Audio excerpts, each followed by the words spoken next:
So Tna Impact once again took place from St. Louis, Missouri. The show starts off with Magnus backstage, and he is reflecting about coming one match short of getting the title shot at Bound for Glory. He says that he did the absolute best that he could, and that's all he could do. Magnus is about to talk about the interference by the Extraordinary Gentlemen's Organization hampering the match when Robert Roode appears. Roode tells Magnus that instead of blaming the gentleman, Magnus should blame himself. Magnus grabs Roode and tells him to stay out of his business. And then Christopher Daniels and Kazarian come in and attack Magnus from behind, and then it becomes a triple team. And then the referees, as well as TNA agents Al Snow and Simon Diamond, come in and break it up. So then we see Magnus come to the ring, and he names off all his body parts that hurt and says that he has been unable to eat food properly because he came so close. He says that AJ Styles is the best in the business and wishes him good luck at Bound for Glory. Magnus says that the Extraordinary Gentlemen's Organization interfered in his match and acknowledges the attack on him that just happened backstage. He wants one of the gentlemen to come down and face him.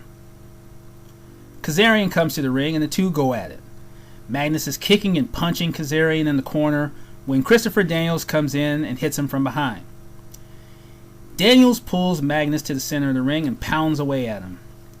He holds Magnus as Kazarian is set to deliver a clothesline, but Magnus ducks, causing Kazarian to deck Daniels. Magnus clotheslines Kazarian over the top rope and then takes Daniels into the corner.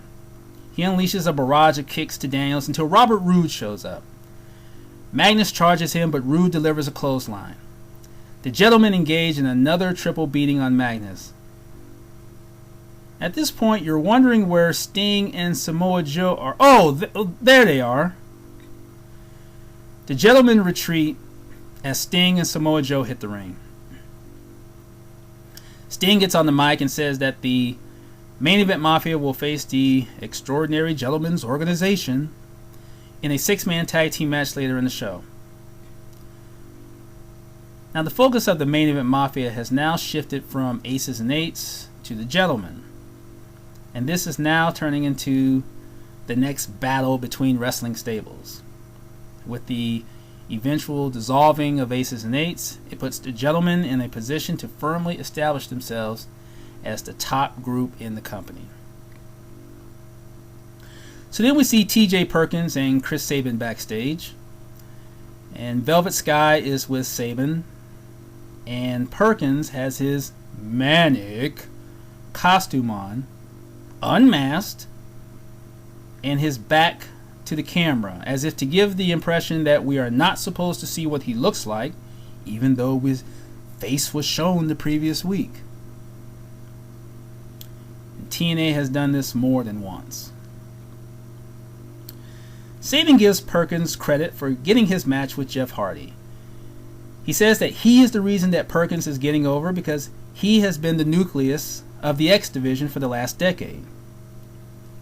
And Sabin says that because he cashed in the X Division title and eventually became the world champion, that is the only reason that Perkins was able to not only win the title but also secure a contract with TNA. Sabin waits for Perkins to thank him, but he doesn't receive it. And then Perkins tells Sabin that he has to get ready for Hardy and he leaves. And then Sabin tells Velvet that they should go watch the match. Obvious hint to what eventually would happen. So it's just a matter of seeing how. Note the TNA production. If you have Velvet Sky in the camera shot wearing a tight blue mini dress with her tits about to burst through it, don't cut her out of the shot. So then we had the non-title match. X Division champion TJ Perkins, Manic, versus Jeff Hardy. and Chris Sabin and Velvet Sky are sitting at ringside. Okay match. The match ends with Manic coming off the top rope with a springboard dropkick on Hardy, but he misses. Hardy quickly goes to the top rope and nails Manic with the Whisper in the Wind. He goes for the pin, but Manic kicks out. Hardy kicks Manic in the midsection, but Manic picks Hardy up and executes the detonation kick.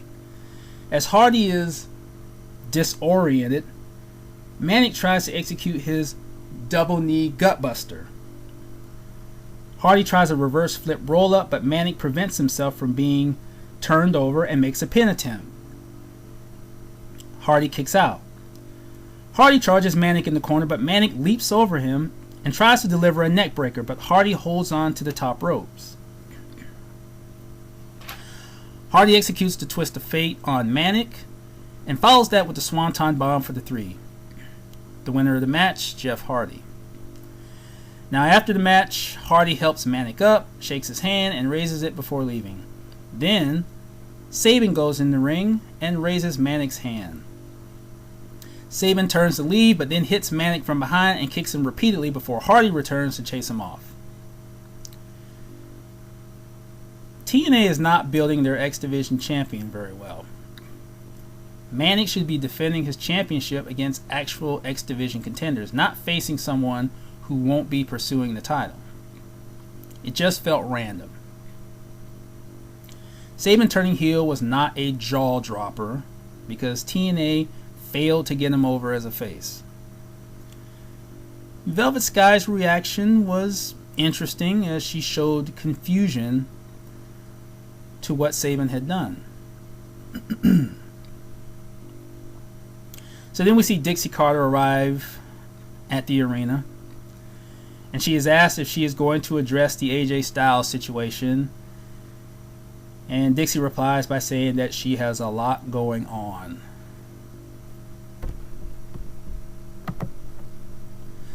So then we see Chris Sabin backstage, and he tells Velvet to get their bags, and he is asked why he attacked Manic.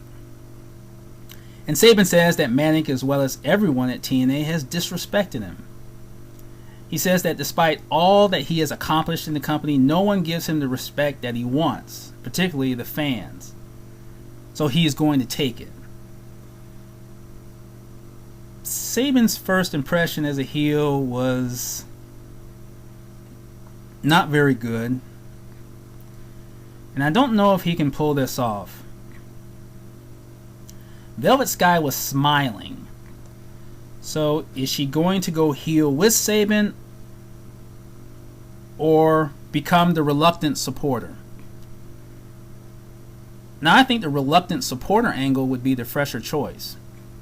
It would be so easy for Velvet to openly support Sabin's actions, but what if she didn't? Tension could grow between them to the point where Velvet tells Sabin that if he doesn't change, she will leave him. And Sabin could tell her that she's not going anywhere. And then it could lead to an old school angle that would have to be modified for today, the domestic violence angle. If TNA went this route, they would have to be very delicate about how to handle this. But if it's done properly, so much heat would come down on Sabin to the point where he would have no choice but to come off as a solid heel. So then we had the Women's Championship. Mickie James defending against ODB. Solid match. The match ends with Mickie James attempting to execute a swinging head scissors on ODB from the corner, but ODB counters and delivers a powerbomb. The two exchange blows until ODB knocks Mickie down. Mickie comes back with a kick to the midsection and follows that with a flurry of forearms to the face. Mickie comes off the ropes, but ODB hits her with a clothesline, then a shoulder block. ODB lifts Mickie up and delivers a vertical suplex. She goes for the pin, but Mickie kicks out. ODB charges Mickie in the corner, but Mickie responds with both boots to the face, knocking ODB back down to the mat. And Mickie waits for ODB to get up, then turns around and nails her with a wheel kick. Mickie lifts up ODB from the mat and drags her to the corner. As she continues to hold ODB, she goes to the second rope, positioning herself to execute a tornado DDT.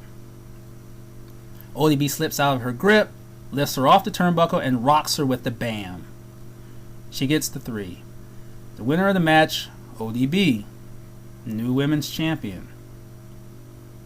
Not surprising. Mickie James did not re-sign with TNA, and it doesn't appear that she will, so she is likely gone. Now, as of the date of this recording, something interesting happened this past weekend at the TNA house shows. Lady Tapa replaced Gail Kim and wrestled against ODB for the women's title.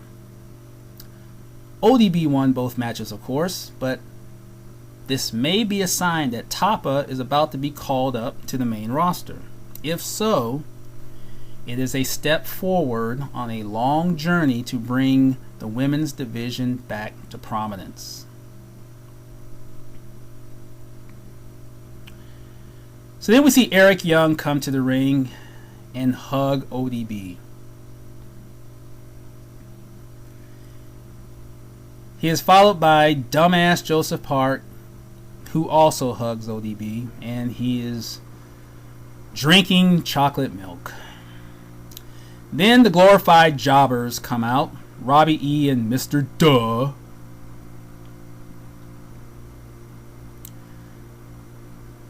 I will put this as short as possible so I can spare myself the time and pain of talking about this crap. Robbie E. gets pinned by both Young and Park in the combined time of 20 seconds. And Park does another bad Bruce Banner impression. That's it. And nobody cares. So then we see Hogan and Dixie Carter. Hogan tells her that she doesn't have to face Styles and that he will handle it. Dixie brushes him off, telling him that she will handle it, and Hogan just looks at her. So then we see Aces and Eights come to the ring. Bully Ray is leading Brooke Tessmacher to the ring by double chains. Tessmacher is sporting a different look this week with her bandana and her leather chaps. They are followed, of course, by Mike Knox, Garrett Bischoff, and Wes Briscoe. Bully Ray sarcastically says that the crowd is happy that he's there and that they're proud of him. And he jokes about why Mr. Anderson isn't there. Bully Ray wants the crowd to ask if they know who he is, which leads into his weekly spiel. He says that he needs to thank someone for helping him retain the world title last week. And Bully Ray goes to each Aces and Eights member saying that it's someone special that he loves a lot and that does what is right for him. He says that the reason that he is still the champion is because of Tessmacher. And the other members react unfavorably to those words. And Bully Ray says that because of her low-blowing Anderson during the match, she is the reason why he was able to beat Anderson. He sees that Briscoe is pissed and wants to know why. Now, it's hard to make out what Briscoe said without a mic, but he didn't need it. Basically, I guess he was saying that for the last year and a half, they had done everything Bully Ray, had asked him to do, but now he's doing everything for Tessmacher or something along those lines. And then Bully Ray tells Briscoe not only to cease referring to Tessmacher as, quote, her, unquote, but he tells him to not ever look at her again. Then Bischoff gets on the mic and says that Briscoe is right and that they have supported him since the beginning, but in the time since he hooked up with Tessmacher, he hasn't been focused on matters. And Bully Ray says that he can appreciate Bischoff having the strong opinion that he has, but then he puts his hand on Bischoff's chest and walks him to the corner. Bully Ray tells him never to come at him like that again. He tells both Bischoff and Briscoe that they were nobodies and he made them somebodies. adding that if they ever piss him off again, he'll knock them out. Knox grabs the mic from Bully Ray and wants to know if Bully Ray will knock him out. Knox says that he has been with the club since the start and that Bully Ray likes to run his mouth, adding that he will shut it. He says that they have sacrificed to keep the world title on Bully Ray and keep it in the group. Knox says that they have gone from 25 members to 4 and that the club is dying. He says that Bully Ray only cares about his business rather than club business. And Knox says that Bully Ray didn't remember the first rule of the club. Quote, bros before hoes, unquote. Bully Ray shoves Knox, who drops the mic. Then Bully Ray picks up the mic and says that if Knox ever insults Tessmacher like that again, he will get knocked out. And then Knox pulls off his beanie and throws it down. He quickly walks toward Bully Ray, ready to go, but Bully Ray leaves and takes Tessmacher with him. Okay, so we continue to see the crumbling of aces and eights happen as the distance between Bully Ray and the group grows. But did you notice something peculiar? Bully Ray did not mention AJ Styles and the title match at Bound for Glory.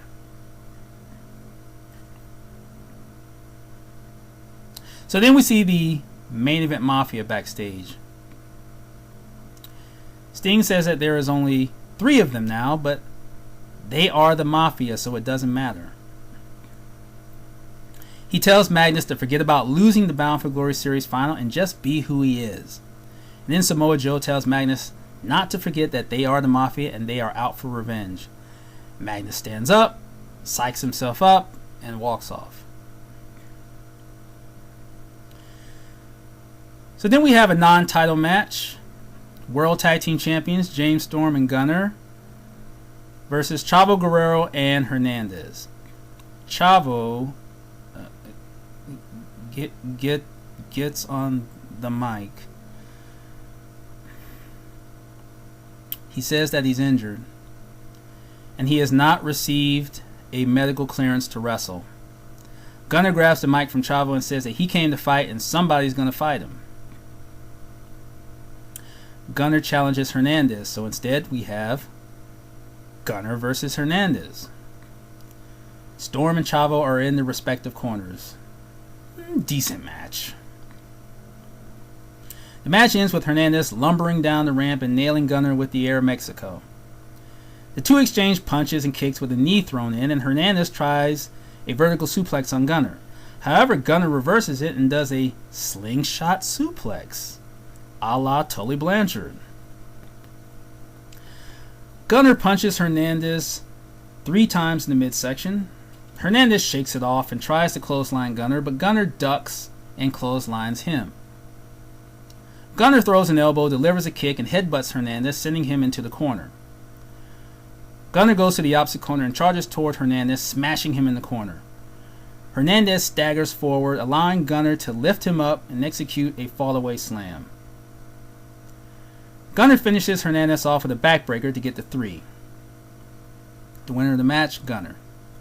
Now, TNA is going to further this for their own reasons.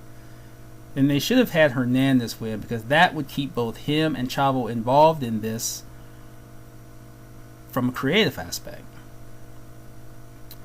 With Gunner winning, a title angle gets shut down before it even launches.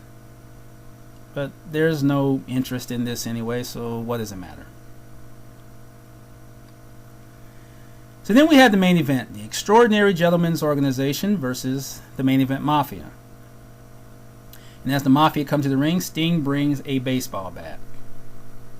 Good match.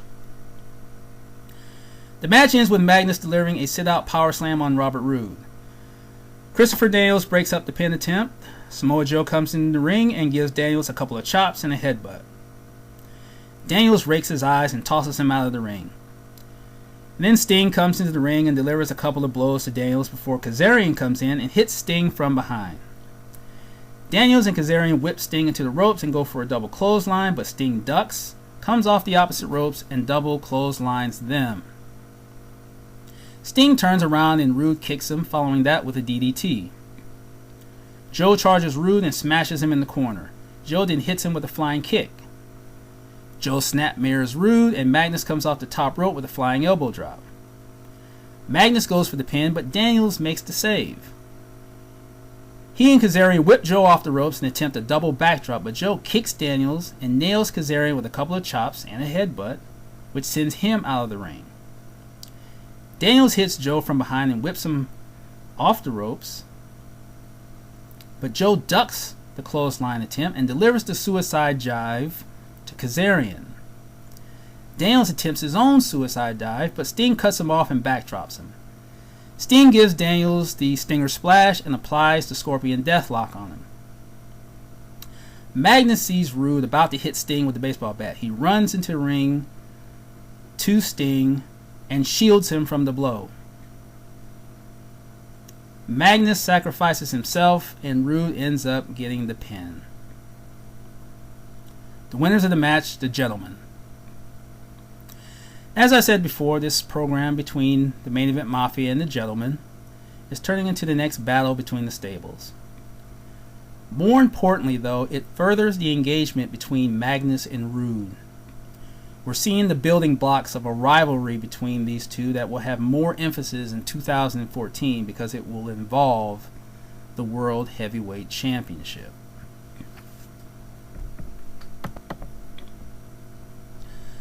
So then we see AJ Styles come to the ring. He says that he has been in TNA since the beginning, back in Nashville, and that with the help of a close group of wrestlers, he tried to make TNA an alternative. Styles says that Dixie Carter came to the company because Robert Carter, her father, bought TNA for her to run.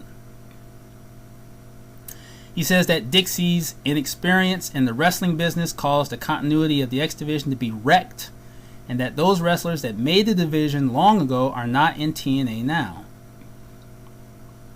Styles says that she chose to hire mixed martial artists and wrestlers looking for easy paychecks while doing little or nothing. He says that Dixie has given him a shot at the title when he doesn't even have a contract with TNA now. Styles says that no one in the back respects her and that she allowed him to be the only guy left from the group that started the company. He says that he's going to win the world title for himself, the guys that started it all, and for the fans. Styles says that Dixie will beg on her knees and then she will pay. So then Dixie Carter comes to the ring. She says that if Styles is saying what he is saying publicly, then he means it. Dixie says that she is responsible for not meeting the expectations of her investors, her staff, the talent, and the fans. She says that she owes him an apology, and she says that she's sorry. Dixie says that she's sorry that Styles had ever been a part of TNA and that she sees him as not even being better than average. She says that his phenomenal persona is a marketing scheme that she came up with for the 5-star matches that she says that he used to have but doesn't have anymore. Dixie says that everything that he has done in and out of the ring has been of low quality. And because of that, she says that he can't even be called marginal. She says that she thanks him for allowing her to respond to his criticisms of her so that everything is clear. Dixie tells Styles that without Robert Carter's money, he would still be living in a mobile home. She also tells him that she created everything that he is about. Styles tells her to put her mic up her ass, and she frantically tells production to shut his mic off. The lights in the arena go out. Show ends. I found this amazing. It was amazing to me how desperate and pathetic this was. The desperation lies with the need to once again regurgitate the, quote, heel executive tries to suppress the popular face, unquote, angle. It has Bischoff's smell all over it. And that isn't surprising because TNA did this same angle a couple of years ago with Hogan and Bischoff.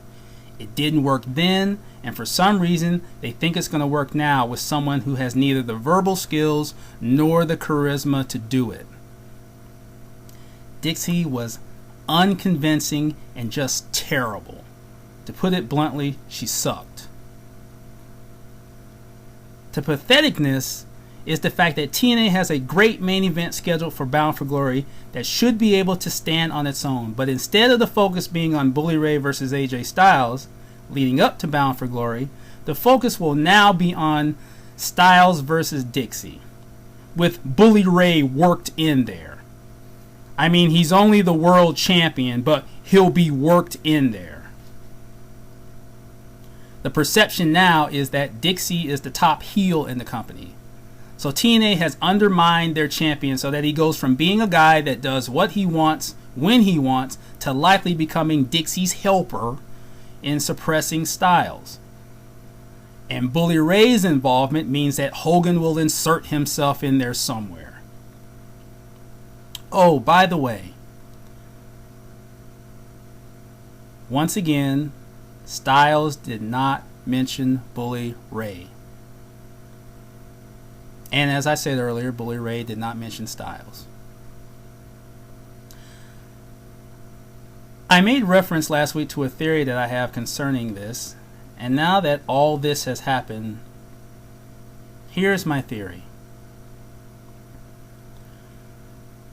What if Dixie screws Styles out of his title shot at Bound for Glory?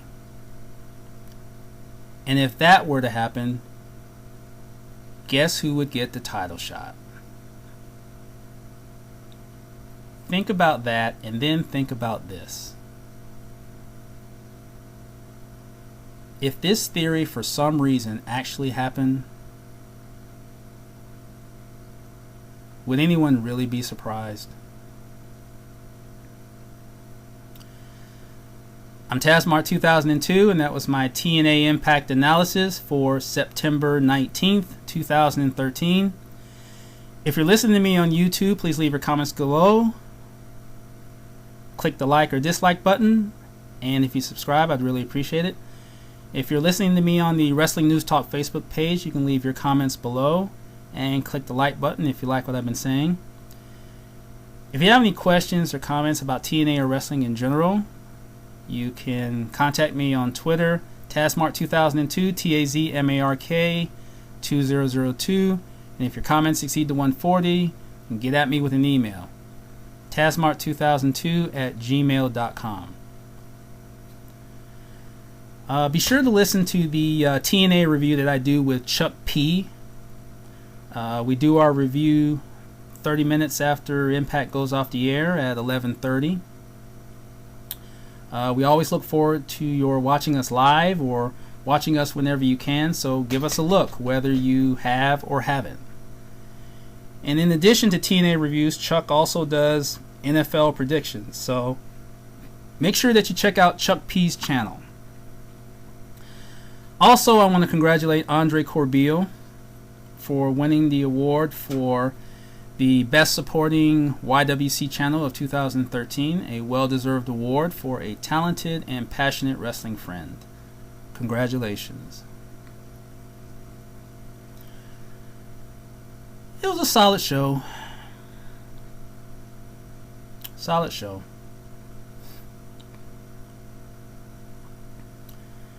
Dixie is used to consuming the snake oil, but now she is dishing it out.